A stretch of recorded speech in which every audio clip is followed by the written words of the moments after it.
Pour toutes les villes de plus de 3500 habitants, un débat d'orientation budgétaire doit obligatoirement avoir lieu dans les 2 mois précédant le vote du budget qui se tiendra au mois d'avril à Aubergenville.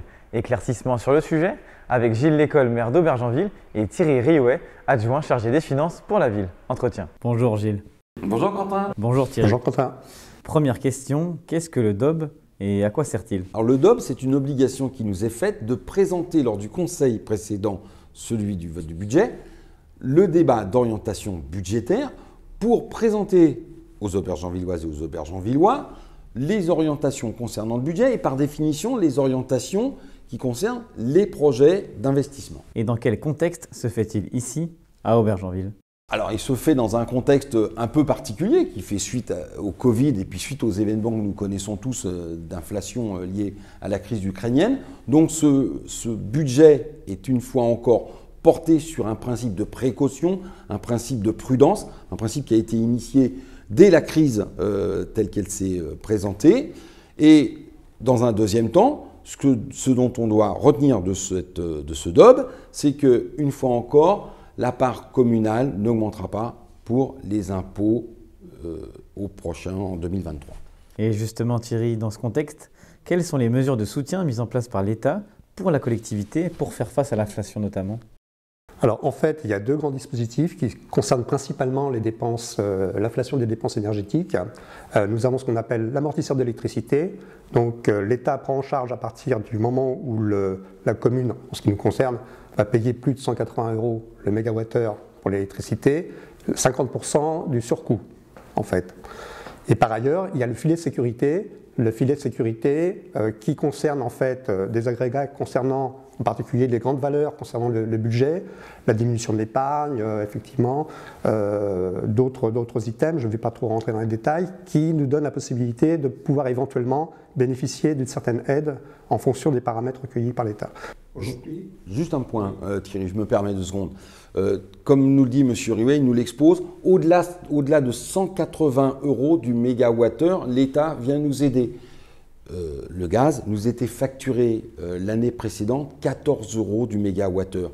Aujourd'hui, on nous aide au-delà de 180. Juste un élément pour préciser un petit peu le contexte très particulier et les difficultés que nous rencontrons au quotidien. Comment est la situation financière actuellement à Aubergenville? Alors aujourd'hui, la difficulté que rencontre Aubergenville, comme la plupart des collectivités d'ailleurs, en fait, c'est l'inflation qui est liée au conflit en Ukraine. Tout le monde est au courant.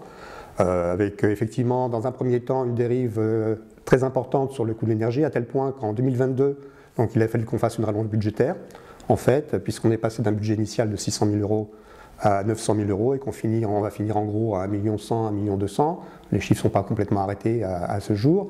Et la chance que nous avons pour 2023, c'est que nous pouvons puiser dans une épargne préalable qui a été faite par nos prédécesseurs parce que Aubergenville a été bien géré au niveau de la comptabilité.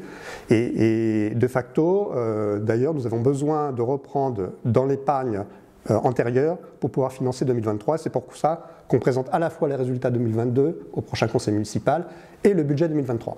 Comment est réparti justement le budget à Aubergenville? Alors le budget, en fait, nous allons avoir en gros 80% sur le fonctionnement, puisque principalement il y a 2 postes principaux, c'est les dépenses de personnel et les charges générales, dont la fameuse énergie.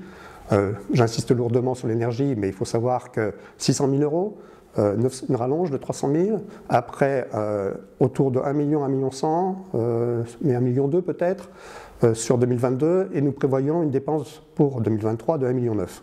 Donc vous voyez un petit peu l'ampleur effectivement de l'effort qu'il faut faire au niveau financier. Donc ça va nécessiter non seulement de reprendre les résultats, mais en plus de recourir à l'emprunt de façon à ne pas épuiser notre bas de laine, puisqu'on a besoin quand même d'avoir une épargne devant nous pour être en capacité de faire face à tous les aléas. Et justement en 2023, dans quel type d'équipement vous allez pouvoir investir? Alors en fait, il y a 2 grands domaines. Nous avons en fait 1 million sur les groupes scolaires.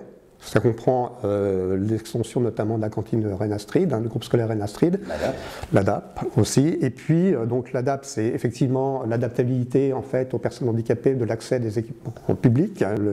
La grosse part va aussi sur le sport, et notamment nous avons la sport et d'autres, aussi bien donc l'extension du gymnase Morlon au stade Mimoun et d'autres équipements pour 2 millions €. Et la vidéoprotection. Et j'oubliais la vidéoproduction, effectivement, qui est un gros montant aussi. Dernière question, comment devrait se passer l'année 2023 financièrement à Aubergenville? Eh ben, ça va être tendu, ça c'est évident. Je pense qu'on va tous regarder l'évolution de l'inflation. Nous l'annonce en régression. Nous verrons bien. Je ne suis pas Madame Irma, donc j'aurais du mal à vous répondre. Non, toi non plus. Très bien, merci. Merci Quentin. Merci Quentin. Au revoir. Merci à toutes et à tous d'avoir suivi Entretien avec un élu. N'hésitez pas à retrouver nos derniers reportages sur notre chaîne YouTube Aubergenville et vous. Quant à moi, je vous dis à bientôt et on se voit très vite.